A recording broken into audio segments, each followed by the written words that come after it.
जय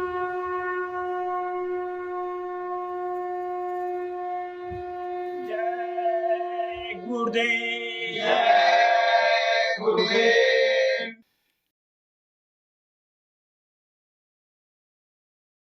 जय गुरुदेव। जय गुरुदेव। नाम गुरु का जप ले बंदे, फिर पीछे पछताएगा।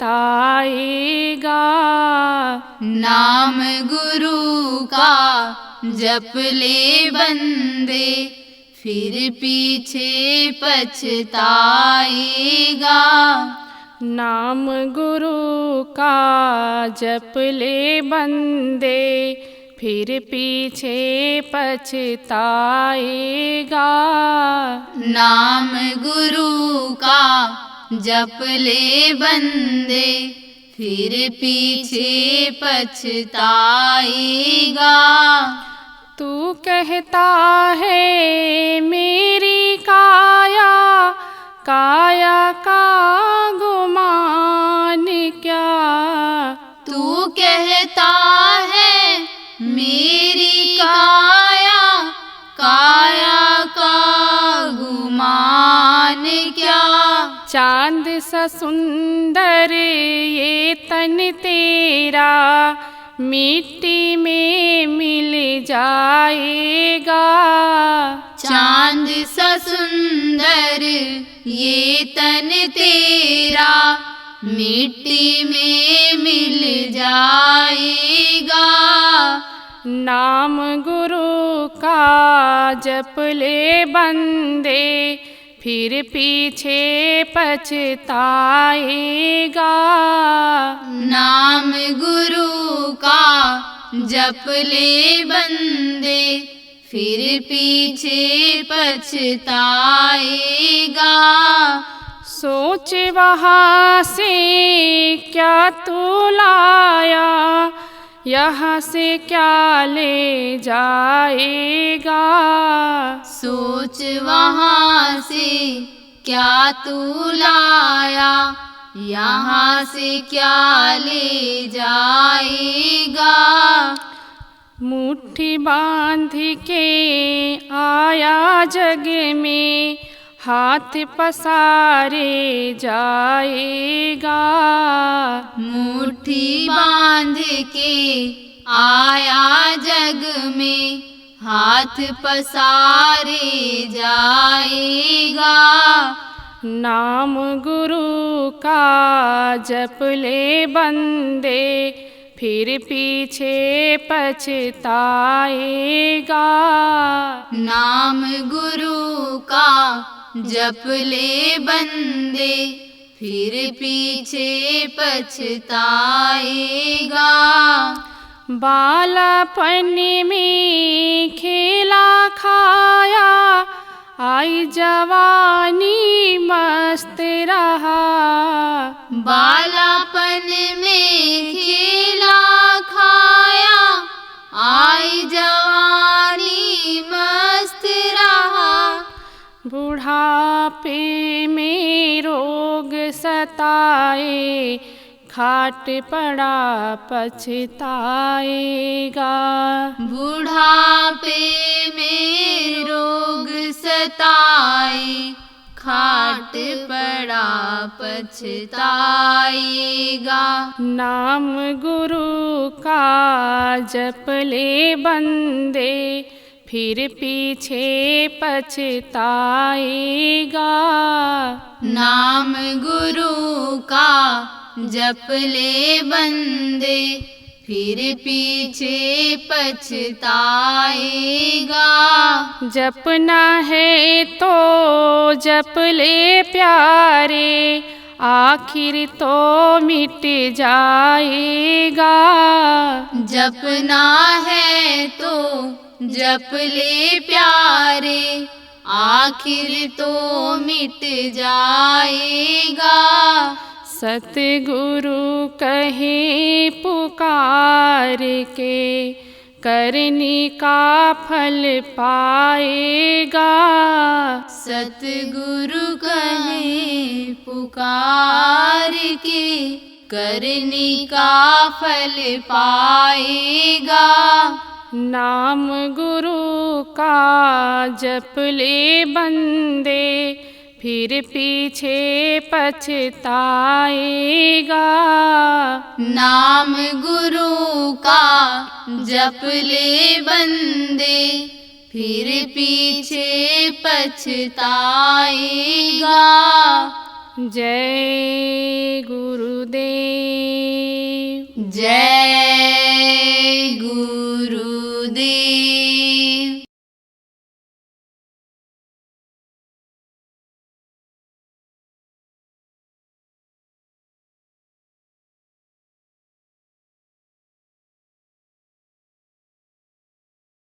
देखो प्रेम, कोई किराए के मकान में रहे तो उसका घर तो हो नहीं जाएगा, एक न एक दिन खाली करना पड़ेगा।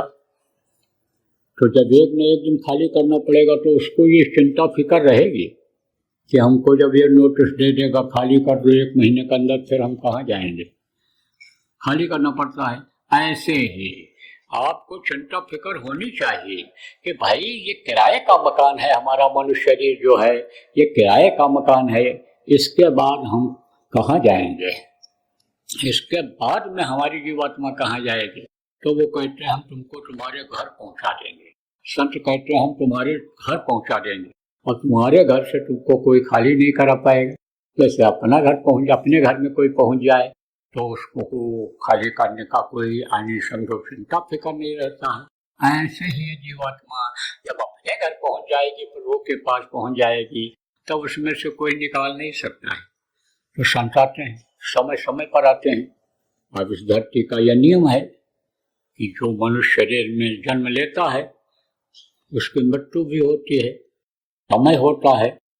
सतयुग में 1 लाख वर्ष की आदमी की उम्र थी, त्रेता में 10,000 वर्ष की थी, द्वापर में 1000 वर्ष की थी, और कलयुग में 100 वर्ष की उम्र है। और वो भी पूरा हो पाना मुश्किल है, क्योंकि उम्र जो होती है संयम और नियम के आधार पर बढ़ती और कम होती है। संयम बिगड़ गया, नियम खराब हो गया तो अल्प आयु हो जाती है। यह श्वास गिन करके खर्च करने के लिए मिले हुए हैं, 96 करोड़ श्वास की पूंजी मिली है, और जो जैसा इसको खर्चा करे, बैठे 12, चले 18, सोवे से 36, और रत क्रिया से दूनी हो गई। कह गए कब जगदीश, सबसे ज्यादा भोग विलास में सांसों की पूंजी खर्च होती है, और मनुष्य का इस समय पर देखो भोगी जीवन हो रहा है, तो कहाँ से 100 साल पूरा कर पाएगा। इसलिए पहले की जो पूजा उपासना थी कि जो लोग अपनी मुक्ति मोक्ष के लिए उपाय करते थे, सुख और शांति के लिए उपाय करते थे, वो कलयुग में करके कोई अपने घर पहुंच नहीं सकता है। उस समय की पूजा उपासना बड़ी कठिन थी। अष्टांग योग, हठ योग लोग करते थे, कुंडलिनियों को जगाते थे, प्राणायाम करते थे, चक्रों का भेदन करते थे। तो उस वक्त पर जब ये सब करते थे तो इन देवताओं की परछाई इसी शरीर में दिखाई पड़ती थी। शिव लोक अलग है, ब्रह्मा लोक अलग है, विष्णु लोक अलग है, इंद्र लोक अलग है, लेकिन इनकी परछाई इस पर पड़ती है। इस शरीर को चलाते हैं चक्र, आप ये समझो इसे चक्र चलते रहते हैं, गुदा चक्र चलता रहता है। तो मल यानी आप ये समझो कि बाहर निकलता रहता है। ये अगर रुक जाए तो मल और मूत्र बाहर नहीं निकलेगा। कैसे? जैसे आपके कमरे में एक झांस फैन जिसको कहते हो उसको लगा दो तो अंदर की गंदी हवा सब निकलती रहेगी, जब चलता रहेगा। और अगर नहीं चलेगा तो जो अंदर में गंदी हवा होगी, गर्म हवा होगी, वो उसी में रह जाएगी। तो ऐसे ही ये चक्र हैं, ये सब चलते रहते हैं, इनका काम है।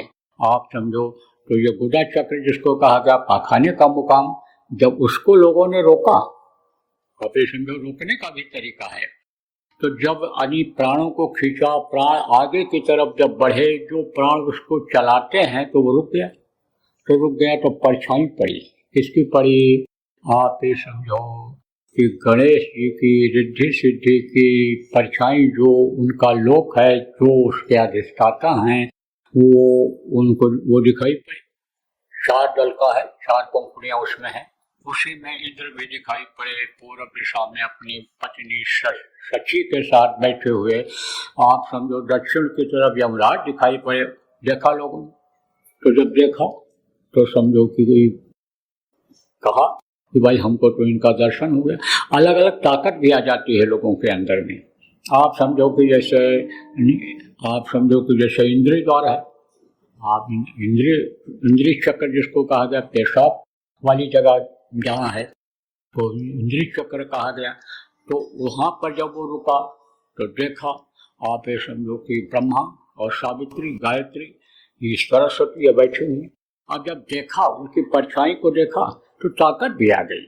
सरस्वती कहते हैं ना कि अरिष्ट हैं इनके सिर पर बैठी हुई हैं, ये बोलते चले जा रहे हैं, कहते चले जा रहे हैं, लिखते चले जा रहे हैं, ये जो है पहुंचे हुए हो गए। ऐसे वो ताकत भी आ जाती है।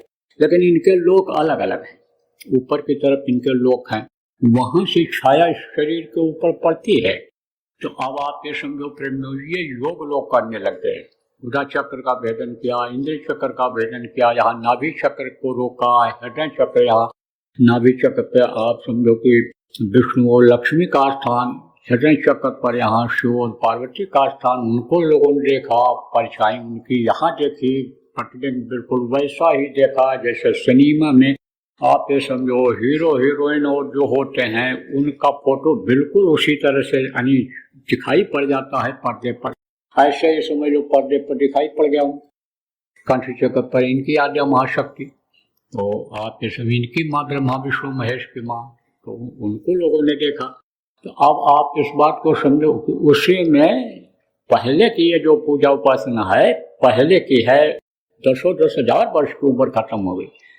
तो जब सुनता है तब बोले 100 वर्ष की उम्र और भी पूरा हो पाना मुश्किल हो रहा है, तो उसमें इसको ये कैसे कर पाएंगे। तब उन्होंने आँखों के बीच से जो रास्ता गया हुआ है, जिसके लिए कहा गया आँखी मध्य पाखी चमके, पाखी मध्य द्वारा ते द्वारे दूरबीन लगावे, उतरे बहुजल पारा। भवसागर के बारे में आपको कल बताया था, ये भी भवसागर है, दुनिया संसार यही भवसागर है। इससे पार तभी हो सकता है कि जब आप समझो कि आंखों के बीच से जो रास्ता गया हुआ है, वहां पर जब दृष्टि को टिकाएगा, साधना करेगा, तब इससे पार हो सकता है। तो ये ध्यान योग संतों ने निकाला। ध्यान तो पहले भी लोग करते रहे, लेकिन संतों का जो ध्यान है उसमें एकाग्रता आती है, और उसमें जो बाधा आती है उसकी मदद वो करते हैं, क्योंकि वो जो होते हैं वो प्रभु के अंश होते हैं। उनमें जो ताकत होती है आत्मा में, उसका प्रभाव हर लोक में रहता है। इसलिए आप ये समझो मदद करते हैं। तो प्रेम ध्यान लगाने के लिए बताया गया, सुमिरन करने के लिए आप पुराने लोगों को बताया गया, भजन करने के लिए बताया गया। तो आप ज़्यादा विस्तार में नहीं जाएंगे। आप जब शाम को नामदान देंगे तब सुमिरन ध्यान भजन के बारे में आपको बता देंगे। अब आप ये समझो कि नाम के बारे में बता देंगे। सुमिर सुमिर नर तुरंग पारा, सुमिरन करके, और मतलब यह है कि पार हुआ जाता है। जैसे सुमिर पवन सुत पावन नाम अपने बस कर रखे नाम। यह सुमिरन जो है ये कुछ समय से चला आ रहा है, समझा। लेकिन वो सुमिरन को लोगों ने जाप बना दिया है। जाप मानी माला जपते रहो, नाम को बोलते रहो, मुझसे बोलते रहो, इधर उधर देखते रहो, बीच में खंडित करके बात भी कर लेते हैं लोग, तो वो जाप कहलाता है। अजपा जाप होता है। तो जाप कि हम इतना जाप करके तब उठेंगे, इतना माला फेर के तब उठेंगे, तो वो जाप होता है। और ये सुमिरन होता है, जिसके नाम को लो, उसके रूप को याद करो। आप जैसा मैंने बताया आपको कि गुरु की जरूरत हर जगह होती है। हर जगह गुरु के बगैर तो एक कदम कोई आगे नहीं बढ़ सकता, और गुरु ही जानकार होते हैं। और जब समर्थ गुरु मिल जाते हैं तो भूत वर्तमान भविष्य की जानकारी कराते हैं प्रेमियों को, खुद भी जानकारी रखते हैं, आगाह भी करते रहते हैं। हर चीज की जानकारी उसको हो जाती है, और नहीं तो ये बेकार भी हो जाता है माला फेरना, ये जो जाप करना है। कहा ना, गुरबिन माला फेरते गुरबिन करते रान, गुरबिन निष्फल सब भया, बूझे वेद पुराण। वेद पुराण में सारी बातें लिखी हुई हैं। यह एक तरह से वेद जो है, पुराण, ये सब क्या है, ये बीजक हैं, इसमें सब कुछ लिखा हुआ है। इससे इंग्लिश में गाइडेंस जिसको कहते हैं वो मिल जाती है। बीजक जैसे बीज गणित में होता है, जैसे मतलब सूत्र होता है बीज गणित में, ऐसे ही समझ लो आप यह है। तो आप समझो कि गुरु का स्थान ऊंचा होता है, गुरु हमेशा रहते हैं। पैदा होते ही बच्चे को गुरु की जरूरत पड़ती है। दूध पीना तक नहीं जानता है, माँ अपने दूध से भरे हुए स्तन को बच्चे के मुंह में जब बार बार डालती है तो वो पीना सीख पाता है। बाहर निकाल भी देता कभी तो फिर डालती है, तब फिर पीता है, अच्छा लगता है। तब कुछ समय के बाद फिर अपने हाथ से ऐसे पकड़ करके पीने लग जाता है स्तन को। तो गुरु की जरूरत रहती है।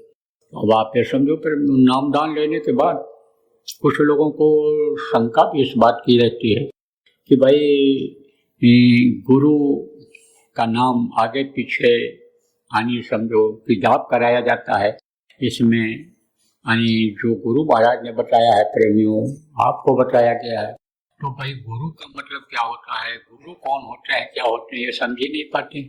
लेकिन जब गुरु के रूप को अंतर में देखते हैं, जिसके लिए बराबर प्रार्थना साधक ने किया है, गुरु वही अपना रूप दिखाओ, ये रूप नहीं अंतर का रूप, अंतर का रूप लगे तो प्यारा, वो तो बहुत प्यारा रूप रहता है।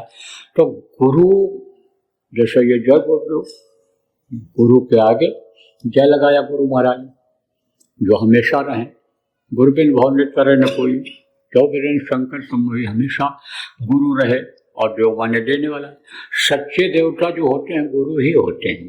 और गुरु जब देने लगते हैं तो हार नहीं मानते हैं। कहने धरणी जालो देखिए तालो सब भिखार, दाता केवल सदगुरु देख न माने हार। जब वो देने लगते हैं तो हार नहीं मानते हैं।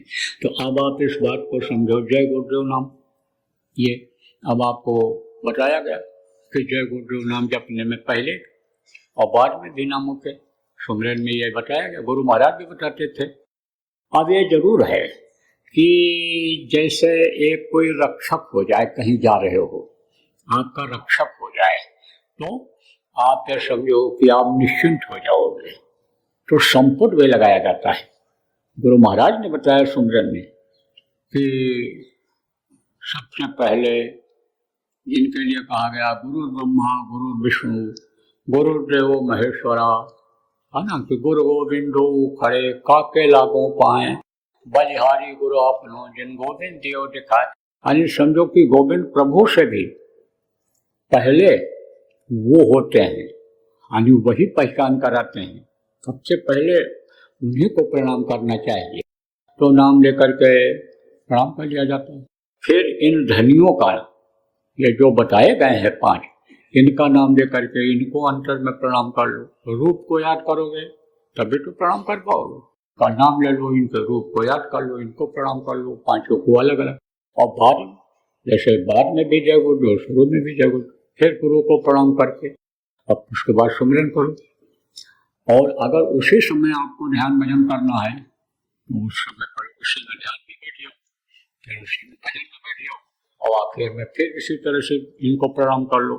तो ये एक तरह से समझो कि एक घेरा बन जाएगा, एक कवच बन जाएगा। ये ऐसा कर लिया जाता है, कोई इसमें दोष नहीं है। अब यह है कि भाई 700 वर्षों से संतों ने इसको सरल किया है, इस विधि को। अब करते करते इस समय बिल्कुल सरल हो गया है, और आगे चल करके और भी सरल करना पड़ेगा। कैसे? जैसे गुरु महाराज पहले नामदान कुछ ही लोगों को देते थे, सत्संग सुनवाते थे, कहते थे सत्संग सुनो, समझो इसका मतलब, और नहीं तो नामदान ले लोगे तो करोगे नहीं, और करोगे तो तुम कुछ पाओगे नहीं, तुमको मिलेगा नहीं, तो विश्वास तुम्हारा हट जाएगा। इसलिए पहले सत्संग सुनवाते थे, उसके बाद नामदान तब देते थे। क्यों? क्योंकि जीव तरह तरह के होते हैं। संतों के पास बहुत तरह के जीव आते हैं। कुछ जीव ऐसे होते हैं कि जो स्वर्ग और वैकुंठ या ऊपरी लोगों के होते हैं, जैसे बताया गया है कि आप जो है पाप करोगे तो नरक में जाओगे, शरीर से पाप करोगे, किसी भी तरह से पाप करोगे, शरीर के द्वारा कमाए हुए धन से पाप करोगे, मन से पाप करोगे, मन सा पाप अगर लगेगा तो उसकी सजा मिलेगी, नरकों में जाना पड़ेगा। और इन्हीं तीनों से पूरे करोगे तन मन धन से, कहाँ जाओगे? स्वर्ग और वैकुंठ में जाओगे। लेकिन स्वर्ग और वैकुंठ के जीव भी जहाँ आप पहुंच सकते हो अपने घर, अपने पिता परमेश्वर के पास, वो नहीं जा सकते। उनको मनुष्य शरीर में आना ही पड़ता है। थोड़ी क्षीणे मृत्यु लोक के, थोड़ी क्षीण हो जाता तो मृत्यु लोक में आ जाते हैं। वो संस्कारी जीव होते हैं, एक अंकुरी जीव होते हैं। अंकुरी जीव किसको कहते हैं? ये जो धनी है ऊपर के, 16 सुत में 4 का तो भेद खुला, और बाकी ये जो बचे हैं 12, इनकी नजर जिस जीव पर पड़ जाती है वो अंकुरी जीव हो जाते हैं।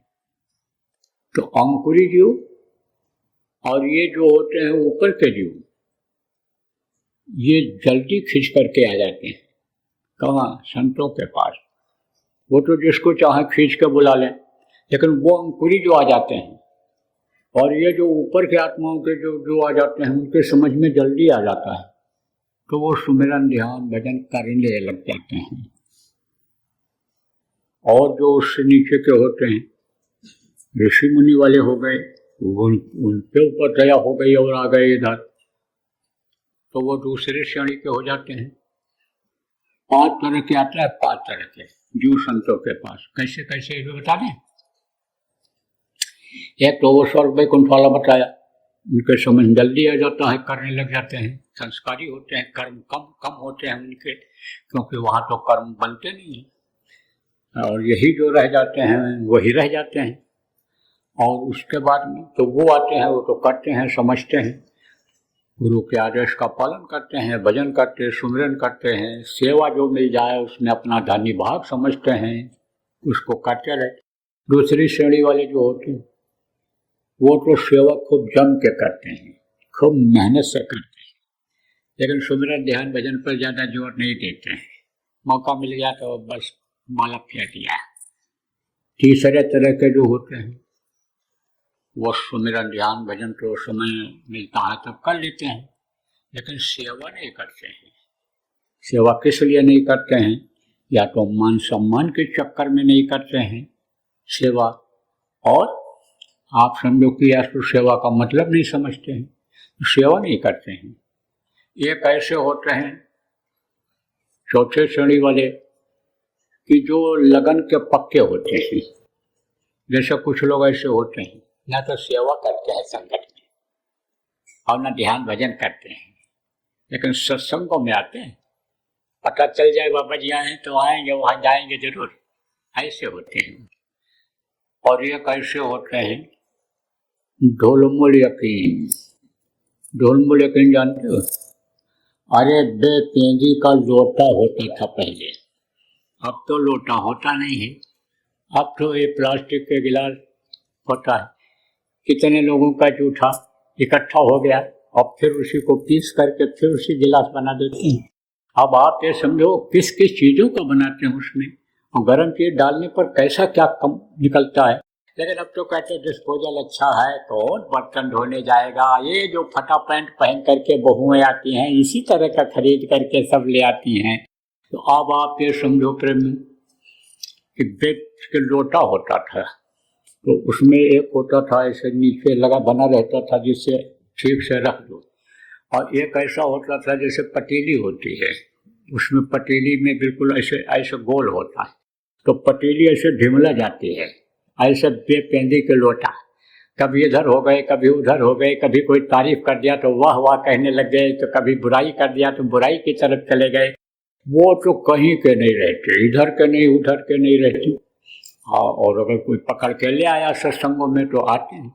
उसके बाद कोई ऐसा मिल गया वसूल बन नहीं पाता है, सिद्धांत बन नहीं पाता है, तो मान लो शराब पीते रहे, अब यहाँ आए तो छोड़ दिया, अब शराबी फिर मिल गया, तो जब शराबी फिर मिल गया तो मन उधर ही चल लगा, के पीने लग जाते, तब पीने लग जाते हैं तो बात ही नहीं, सत्संग छूट जाता है। अगर सत्संग में आते रहे तो सत्संग जल जब कोई पावे, मैलाई सब कट कट जावे, फिर गंदगी साफ हो जाती है। और जो बताया जाता है कि वर्णात्मक नाम इस समय जय गुरु नाम है, इसको बोलते रहो, नाम धुनी बोलते रहो, उससे भी सफाई हो जाती है। लेकिन वो मुंह से निकलता नहीं। क्यों नहीं निकलता है? बढ़िया कपड़ा पहने हुए हैं और कोई सुनेगा तो कहेंगे कि ये तो गरीबों वाली बोली बोल रहा है। अरे देखो प्रधानमंत्री बोल रहे हैं, राष्ट्रपति बोल रहे हैं, वो देखो भगवान राम का नाम ले रहे हैं, वो कृष्ण का नाम ले रहे हैं, बड़े बड़े सेठ लोग, और ये जय गुरुदेव नाम ले रहा है। ये जो मजदूर लोग लेते हैं, ये जो दुकानदार लेते हैं, सब्जी बेचने वाले, ये देखो जो नाम देते हैं, वही जय गुरुदेव नाम दे रहा है। तो मारे शर्म के जय गुरुदेव नाम भी नहीं बोलते, कोट कोट मन जतन कराही अंत नाम मुखावत नहीं, तो कर्म कैसे कटेंगे? कर्म तो कटते नहीं हैं, तो उनको बाधा बहुत आती है, बहुत मुश्किल होता है उनके लिए चढ़ाई करना, नाम की कमाई करना उनके लिए मुश्किल होता है। इसीलिए कहा जाता है भाई बराबर सत्संग सुनते रहना चाहिए, सत्संगों में आते रहना चाहिए, कर्म काटते रहना चाहिए, एक दूसरे का लेना देना अदा कर देना चाहिए। देखो कुछ घर ऐसे हैं कि जिनमें आराम से कमाते हैं, खाते हैं, भजन करते हैं और सो जाते हैं। सत्संगी लोग जो अपने बच्चों को अच्छा बना रखे हैं, भजन में बैठाते, नाम धुनी बुलवाते हैं, परिवार वालों को बुलवाते हैं, सत्संग सुनवाते हैं, उनके घर में सुख है और शांति है। और कुछ घर ऐसे हैं जिनमें रोज कुछ रोज लड़ाई, रोज झगड़ा, रोज मारपीट, रोज घर छोड़ना, रोज भगना, रोज पकड़ के लाना, ऐसा होता है। तो अब आप इस बात को समझो प्रेमियों कि वो दुख झेलते हैं और इनको थोड़ा आराम मिल जाता है। तो मैं आपको बता रहा था कि जो ऊपर के जीव आते हैं वो जल्दी पकड़ लेते हैं। संतों के पास हर तरह के जीव आते हैं, लेकिन वो जिसको पकड़ते हैं छोड़ते नहीं हैं। नहीं होता है तो दूसरा जन्म दिला देते हैं, लेकिन अब दूसरा जन्म हमको आपको क्यों लेना पड़े? एक ही जन्म में क्यों ना निकल चलो जब मौका मिला हुआ है। जब एक ही पैर आगे बढ़ाना है और वहाँ पहुँच जाओगे, दूसरे लोक में पहुँच जाओगे, तब क्यों देर करने की ज़रूरत है? देर करने की जरूरत नहीं है। अब पार तो हो सकते होगा, लेकिन मन ये जो है आपका, ये धोखा दे देता है, चंचल हो गया। तो मन के कहने पर अगर शरीर को आप चलाओगे, मन के कहने पर ये शरीर से काम करोगे, तब तो मन आपका जीतता रहेगा। और अगर आप सत्संग सुनते रहो, एक दूसरे प्रेमियों से समझते रहो कि भाई अच्छा बुरा क्या है, उसका ज्ञान हो जाए, ये पूछते रहो परमात्मा हमारा कैसे बनेगा, कैसे हम जन्म मरण से छुटकारा पाएंगे, ये चीज़ पूछते रहो। और उसको अगर आप करते रहो तो आप सीख जाओगे। क्या सीख जाओगे? कि भाई किस तरह से रहा जाए, किस तरह खाया पिया जाए, किस तरह विचार व्यवहार रखा जाए, कैसे पार हुआ जाए इस अनुभव सागर से। इसके बारे में जब जानकारी करते रहोगे तब इस शरीर से फिर जो काम बहुत से लोग आप करते हो नहीं करोगे, तब यह मन हार जाएगा। और मन जब हार जाएगा तब आप ये समझो कि ध्यान भी लगेगा, भजन भी करोगे तो आपको दिखाई सुनाई पड़ेगा, तब आपको सफलता मिल जाएगी।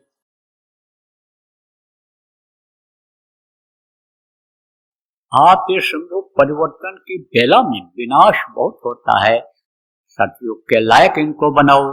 सतयुग के लायक वही लोग बन पाएंगे जो शाकाहारी रहेंगे, नशा मुक्त रहेंगे, जो ईश्वरवादी खुदा परस्त जिनको कहते हैं वो रहेंगे, जो भगवान को याद करेंगे, नाम की कमाई करेंगे, जो साधना करेंगे।